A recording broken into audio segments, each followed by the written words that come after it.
आज की वीडियो एक ज्वलंत मुद्दे के ऊपर है।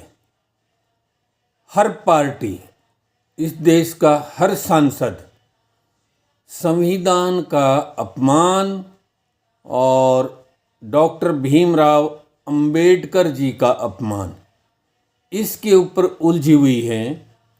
इसलिए इस पर हम अपनी राय पेश करना चाहते हैं और आगे फिर हम बताएंगे कि बाबा अंबेडकर जी ने क्या कहा था कांग्रेस के बारे में, और जो राहुल गांधी जी SC ST और BC यानी जातिगत गणना करवाना चाहते हैं और ये कह रहे हैं कि जातियों के आधार पर हक मिलना चाहिए, इसके बारे में बताएंगे। और लास्ट में हम जो अमित शाह जी का बयान है उसके ऊपर एक रिपोर्ट पेश करेंगे। संविधान का अपमान और बाबा भीमराव अंबेडकर जी का अपमान, यानी कि संविधान और बाबा अंबेडकर जी एक दूसरे के पर्यायवाची हैं। अगर अंबेडकर जी का अपमान होता है तो संविधान का अपमान होता है, और संविधान का अपमान होता है तो बाबा भीमराव अंबेडकर जी का अपमान होता है। हमारा संविधान कहता है कि लोकसभा और राज्यसभा में तर्कसंगत बहस होनी चाहिए। कोई भी कानून बनता है उसके ऊपर विचार विमर्श होना चाहिए, और जो राज्यसभा और लोकसभा से जो भी वहाँ पर विचार विमर्श होता है या जो भी बहस होती है वो जो है लाइव टेलीकास्ट की जाती है।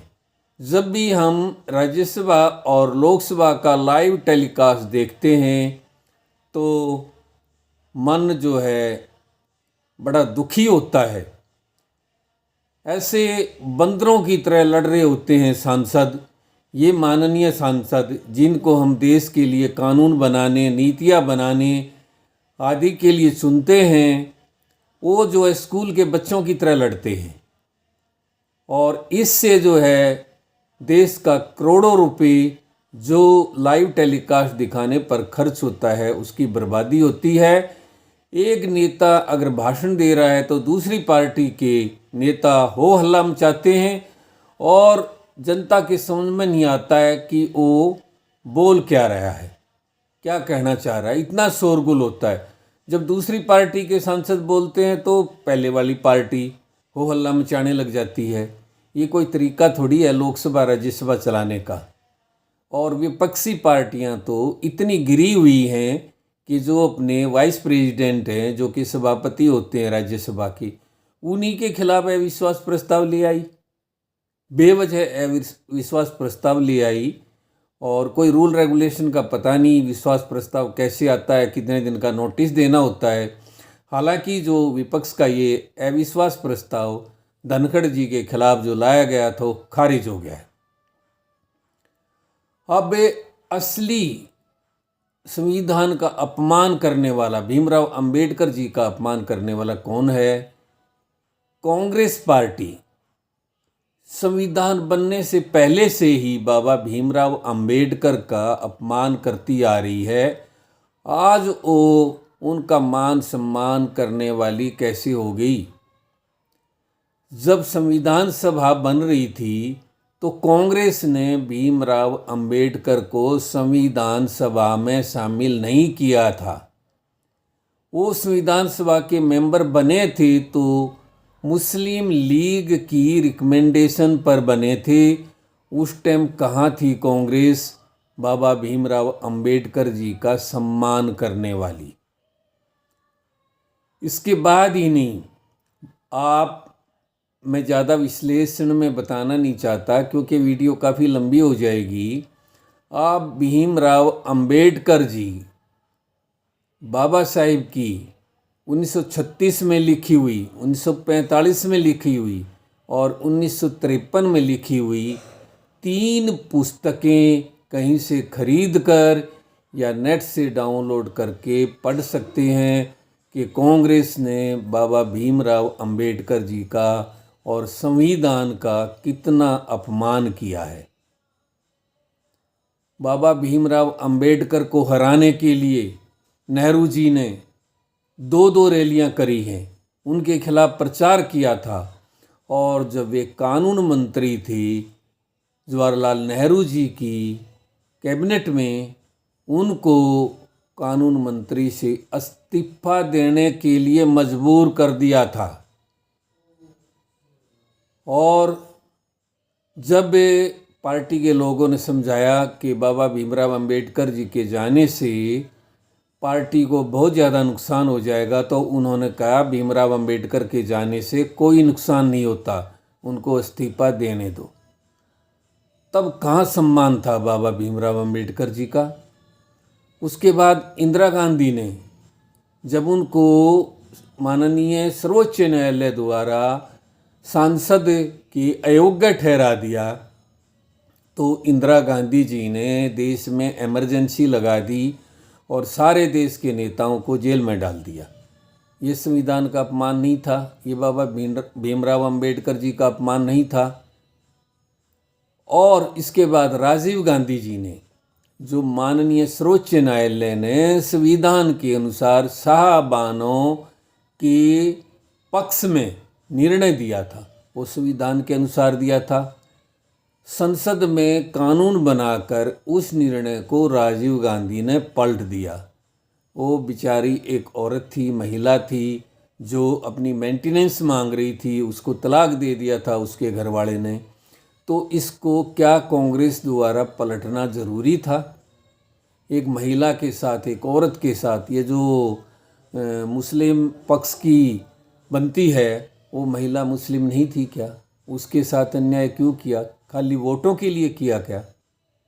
और इसके बाद जब 2012 में मनमोहन सिंह की सरकार थी, उस वक्त कपिल सिब्बल शिक्षा मंत्री थे, सूचना प्रसारण मंत्री थे।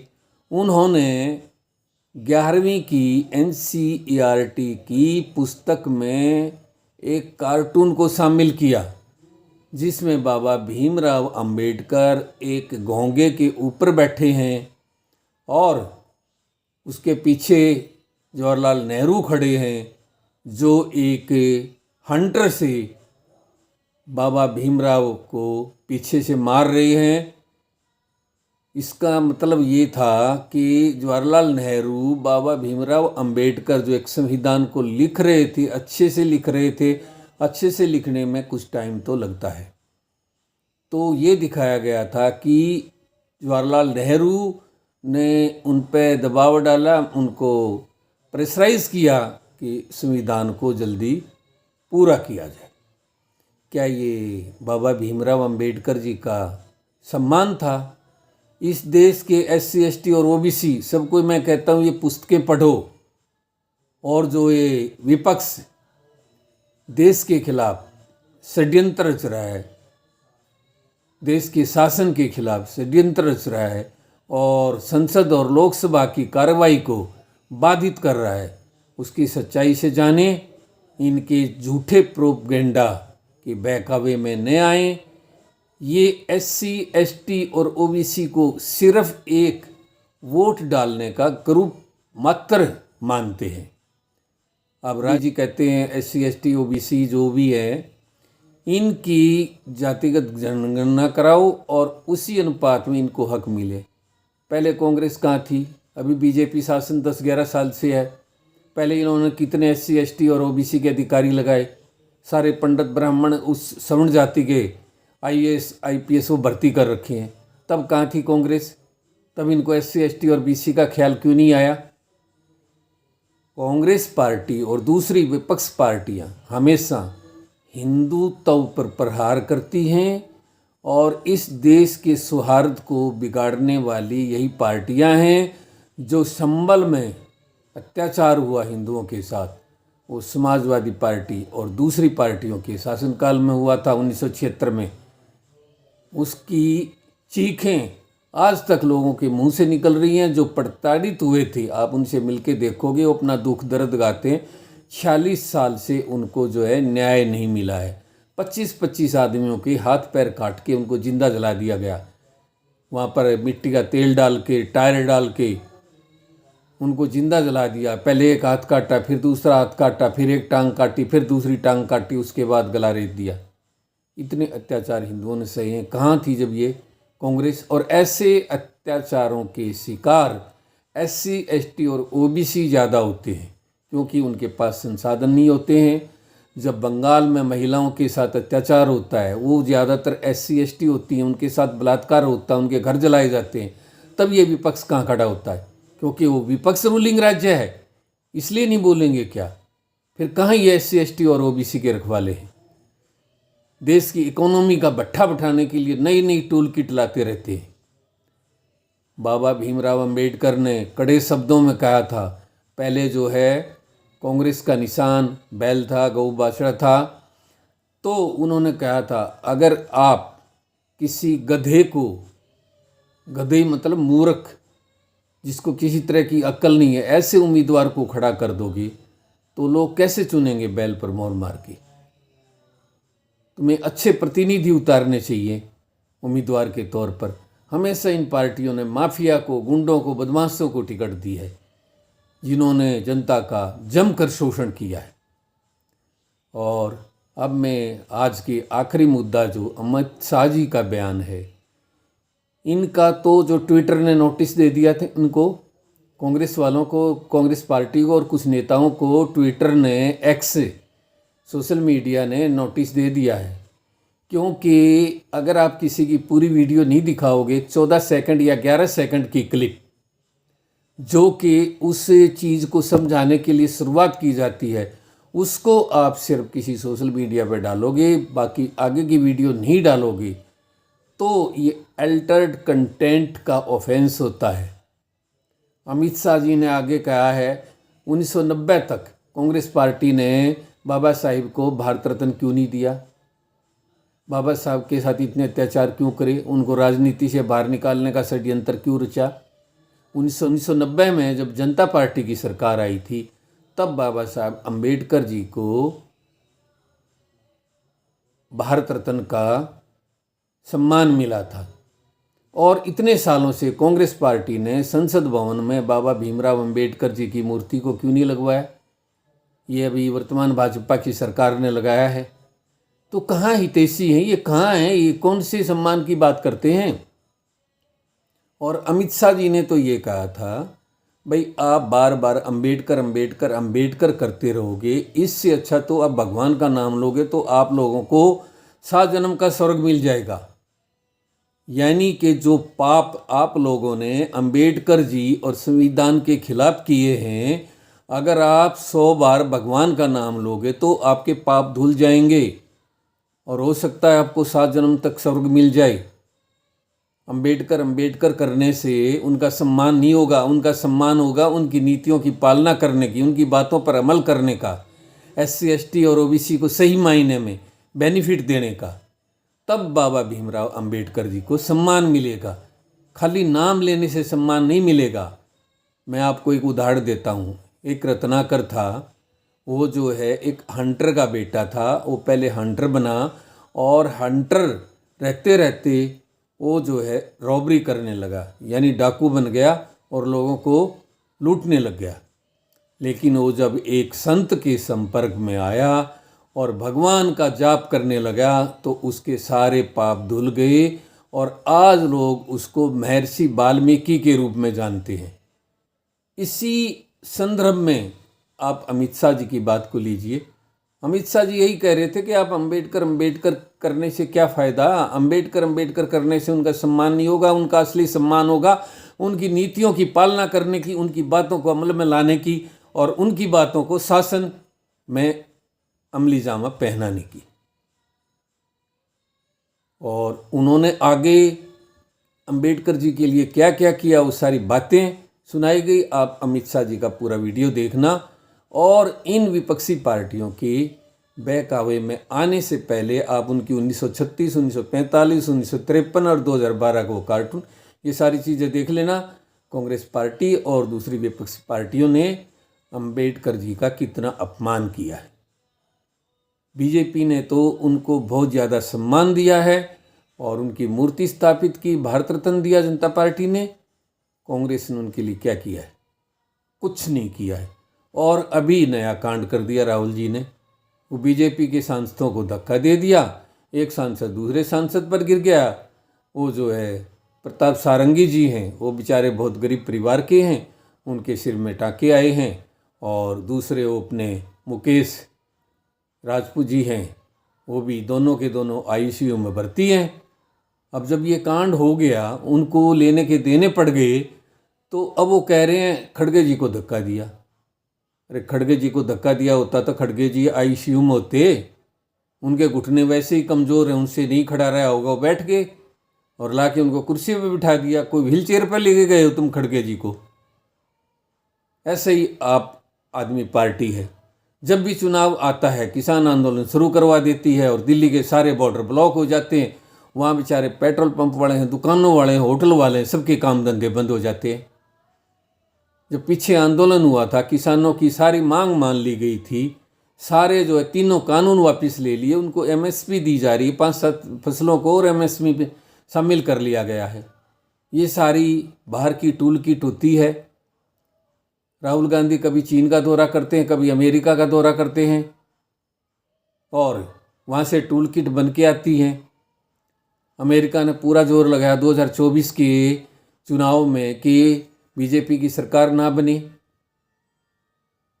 लेकिन साउथ इंडिया ने पूरा समर्थन दिया और बीजेपी को फिर उसमें लेके आ गई सत्ता में। इसके बाद कांग्रेस ने पूरा जोर लगाया चंद्रबाबू नायडू और नीतीश कुमार को तोड़ लें हम, ताकि बीजेपी को सत्ता में जो है सरकार बनाने से रोका जा सके। ये टूल किट का पार्ट 2 था। और उसके बाद टूल किट का पार्ट 3 था, सोरोस के साथ मिलकर अडानी के बहाने सरकार को स्थिर करना। अडानी कमज़ोर होंगे तो भारत की अर्थव्यवस्था कमज़ोर होगी। पहले एडीबी कोई संस्था है, उसने भारत की अर्थव्यवस्था के बारे में 7 का जो है सूचकांक दिखाया था, लेकिन अब ये जो ड्रामे हो रहे हैं, संसद में हो रहे हैं, लोकसभा में, राज्यसभा में हो रहे हैं, और ये जैसे अडानी पे अटैक हो रहा है, उन्होंने वो रेटिंग घटा के 6.5 कर दिया। कभी ये रेलों पे पथराव कराते हैं, कभी रेल रोकते हैं, कभी रेल तोड़ते हैं। और अभी राहुल गांधी जी एक नीली ड्रेस पहन के आए हैं। ये कोई मुस्लिम ऑर्गेनाइजेशन है आरएसएस के मुकाबले में, केरल में वो पहनते हैं नीली बुशर्ट। अब वो नीली बुशर्ट वहाँ आए हैं, क्या पीएफआई के सदस्य बन गए क्या? सोरोस देश की इकोनॉमी के ख़राब कर रहा है। सोरोस चाहता है कि देश में मजबूत सरकार ना रहे, भारत का नुकसान हो, भारत के जो बिजनेसमैन है वो डाउन आए, सोरोस का बिजनेस ऊपर जाए। तो सारी की सारी ये टूल किट हैं एक भारत के खिलाफ। और अंबेडकर जी और संविधान को जितना सम्मान मोदी जी ने मस्तिष्क लगा के संविधान को सम्मान दिया है, इतना सम्मान किसी भी पार्टी ने नहीं दिया है। और ये राहुल एंड पार्टी, कांग्रेस वाले या ये अखिलेश यादव एक छोटी सी बुक रखते हैं संविधान की, पता नहीं वो अंदर हो सके पूरी की पूरी खाली ही हो, कभी किसी ने खोल के नहीं दिखाया ये संविधान है और इसमें क्या लिखा हुआ है। मेरे संविधान की पुस्तक बहुत बड़ी है, वो अच्छे से लिखी हुई है और उसके ऊपर एक पर्टिकुलर टाइप का डिज़ाइन बना हुआ है और बीच में लिखा हुआ है भारत का संविधान। वो भारत का संविधान है, प्रिंटेड संविधान है। और ये तो कोई जैसे एक मिठाई का छोटा डिब्बा होता ना, इस तरह की एक बुक लेकर रखते हैं, उसके ऊपर बस संविधान लिखवा दिया, ना कभी खोल के पढ़ी है, ना कभी ये बताया उसमें कितने पेज है, ना कोई आर्टिकल उसका पढ़ के सुनाया है, खाली जनता को बेवकूफ़ बनाने के लिए। शो ऑफ मत करो, प्रैक्टिकल बनो, लोकसभा और राज्यसभा में सार्थक बहस करो और जनता के मुद्दे उठाओ, हो हल्ला मत मचाओ। मैं तो इस देश के लोगों को ये कहता हूँ कि आप एनडीए के अलावा किसी पार्टी को वोट मत दो। आप लोग कोशिश करो क्षेत्रीय पार्टियां ख़त्म हो जाए। यहाँ पर जो है 2 पार्टी सिस्टम चले। जब आप क्षेत्रीय पार्टियों को वोट नहीं दोगे तो ये अपने आप एक पार्टी में मर्जर होके जनता पार्टी की तरह कोई पार्टी बना लेंगे और भारत के अंदर 2 पार्टी सिस्टम होगा। रूलिंग पार्टी के साथ साथ विपक्ष भी मजबूत होगा। शासन और सुशासन और प्रशासन सब अच्छी तरह चलेंगे। अब ये विपक्ष कहीं का ईंट कहीं का रोड़ा, भानुमती ने कुनबा जोड़ा वाली बात है और ना ये मजबूती से विपक्ष का काम कर पाते हैं। इसलिए जिस दिन भारत के वोटर 2 पार्टी सिस्टम छोड़ के वोट करने लग जाएंगे, उस दिन भारत देश नंबर 1 होगा, अर्थव्यवस्था में भी नंबर 1 होगा, विश्व शक्ति में भी नंबर 1 होगा। हमें पुरजोर कोशिश करनी है कि इस देश में 2 पार्टी सिस्टम लाना है। ये पार्टियां नहीं लाएंगी, ये देश की जनता लाएगी। नेशनल पार्टी को वोट दें, राष्ट्रीय पार्टी को वोट दें और उस पार्टी को वोट दें जो सनातन और इस देश को मजबूत बनाने में लगी हुई है। ऐसी किसी भी पार्टी को वोट ना दें जो अपना घर भरने के लिए आएगी। ये लोग तड़प रहे हैं, काफ़ी सालों से सत्ता से बाहर हैं और इनके पास जो पैसे इन्होंने लूट रखे थे वो धीरे धीरे ख़त्म होते जा रहे हैं। इसलिए इनकी जो परेशानी है वो और बढ़ती जा रही है। इसलिए अब ये इतने गिर गए हैं कि बुजुर्ग सांसदों को धक्का मुक्की पर आ गए हैं, बदमाशी पर आ गए हैं। ये तालिबानी शासन लाना चाहते हैं। इससे हमने बचना है तो सनातन समर्थक पार्टी, राष्ट्रहित पार्टी को वोट देना हर चुनाव में। और अब की बार दिल्ली में तो केजरीवाल पार्टी को साफ कर दो ताकि ये बार बार दिल्ली के बॉर्डर किसानों द्वारा न घेरे जाएं। ये आम आदमी पार्टी और किसानों के पास बाहर से पैसा आता है और आम आदमी पार्टी इनको उकसाती है। जब भी चुनाव आता है तभी जो है दिल्ली के बॉर्डर की तरफ चलना शुरू हो जाते हैं किसान। ऐसा क्यों होता है कि चुनाव के वक्त ही मुद्दे याद आते हैं? किसानों को कोई मुद्दा नहीं है, सभी मुद्दे सॉल्व हो चुके हैं। एक पॉलिटिकल मुद्दा है किसानों के नाम पर और इन किसानों को बहका के इनको दिल्ली कूच की तरफ शुरू कर देते हैं। मैं उम्मीद करता हूँ कि आप लोगों की वीडियो काफ़ी इन्फॉर्मेटिव लगी होगी, सार्थक लगी होगी। तो भाइयों से रिक्वेस्ट है वीडियो को देखने के बाद ज़्यादा से ज़्यादा शेयर करें ताकि देश की जनता जागरूक हो। वीडियो को लाइक ज़रूर कर देना और हमारे चैनल को अगर अब तक सब्सक्राइब नहीं किया है चैनल को सब्सक्राइब कर देना। हम फिर और एक अच्छी वीडियो और समाज के मुद्दे आप लोगों के सामने लाते रहेंगे। जय हिंद, जय भारत।